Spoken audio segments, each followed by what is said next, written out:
Game 8 of the 1903 World Series was scheduled to take place on October 12th, allowing for both teams to return to Boston. However, the game was rained out and rescheduled for October 13th. Fred Clark was not one to complain.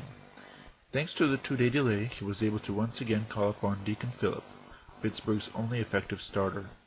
The Pirates were facing the elimination, and Phillip was their only hope.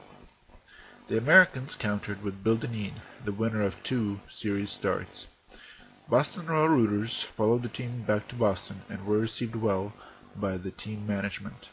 Their support for the team in Pittsburgh and their vociferous rendition of Tessie during the games was credited to Americans' crucial 3-game win streak. Even Tommy Leach of the Pirates admitted that the song cost Pittsburgh at least 2 games. Boston management rewarded the Rooters with special seats near the Boston dugout during the game. A band was brought along. Tessie graced the Huntington Avenue grounds for the first time. Among the Rooters attending the game was John Fitzgerald, maternal grandfather of John F. Kennedy and future mayor of Boston. The game began at 1:35 p.m. 7,455 were in attendance. Hank O'Day was the home plate umpire. Tom Connolly was at first. Both pitchers threw 3 scoreless frames to start off the game. The Pirates threatened in the top of the 4th. With 2 outs, Tommy Leach drew a walk. Honus Wagner followed up with a single to left, putting the runners on the corners. The runners then attempted a double steal. Wagner stole second successfully, but Leach was tagged out at home on a relay from third. Deacon Phillip allowed just 3 hits through the first 3 innings before getting in trouble in the bottom of the 4th. Buck Freeman led off with a triple to right. The next batter, Fred Parent, hit the ball weakly just in front of the home plate. Ed Phelps, however, could not field it cleanly, and Parent reached first without a throw.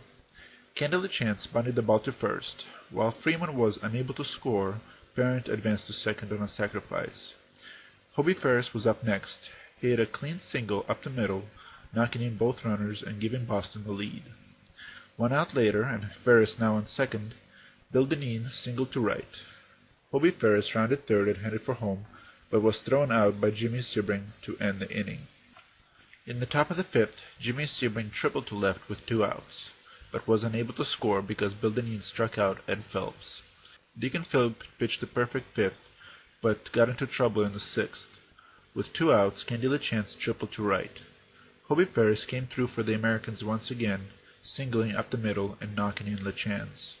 This was the last run yielded by Phillip, who gave up just 1 more hit and allowed just 2 more base runners the entire game. Unfortunately for him, the Pirates' offense could not get to Bill Dineen. Boston starter scattered a total of 4 hits and 2 walks over the 8 innings of play. In the bottom of the 9th, the Pirates were out of options.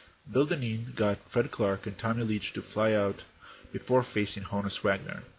Wagner, despite earning a batting title that year, had a disappointing season, committing 5 errors and batting an unimpressive .222 over the 8 games. Facing Bill Dineen, Wagner struck out. Boston won the first modern World Series. It was a hard-luck loss for Deacon Phillip, whose effort would have yielded a win in most situations. But Bill Dineen was better that day, throwing his second shutout of the series. For all intents and purposes, the 1903 World Series was a complete success, enjoying great popularity in both Boston and Pittsburgh.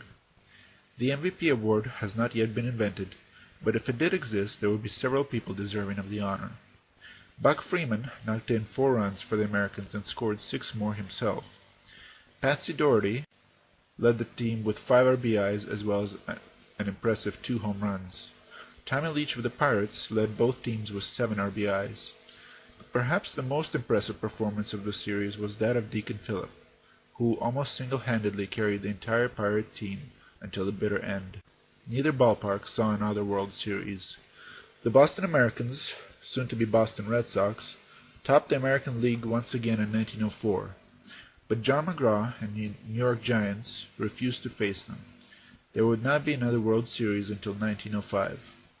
It would take another 7 years before the Red Sox would win an American League pennant.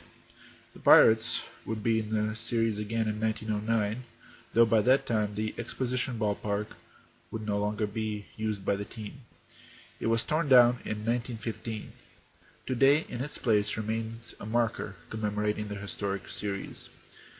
The new Pirates Ballpark, the PNC Park, was built near the site, next to the Allegheny River. Huntington Avenue baseball grounds would not see another World Series either, having been demolished in 1912. The Northeastern University was built upon the site, though a memorial was erected to commemorate the series. A statue of Cy Young was placed where the pitching mound once stood. This is the story of the first official World Series.